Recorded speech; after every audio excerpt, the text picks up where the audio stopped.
Realchilar orziqib kutgan xabar. Ronaldo yozda futbol qiroli kimligini eslatib qo'yish uchun qirollik klubiga qaytadi. Al-Nasr va Portugaliya terma jamoasi hujumchisi Cristiano Ronaldo yozda Real uchun o'ynash yo'lini topdi. 40 yoshli futbolchining saudiyaliklar bilan amaldagi shartnomasi joriy mavsum oxirida yakuniga yetadi. Ronaldo hamkorlikni uzaytirish kutilmoqda. Biroq Cristiano yangi formatda o'tkaziladigan klublar o'rtasidagi jahon chempionatida qatnashishni orzu qilyapti. Al-Nasr bu turnirga chiqa olmagan. Ronaldo sobiq jamoasi Real bilan bo'lajak musobaqada qatnashishi kutilmoqda.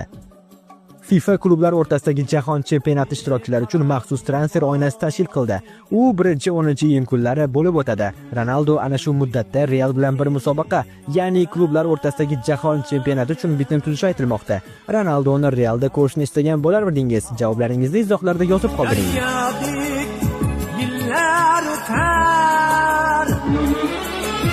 Yosh ketib, tirlik yetar.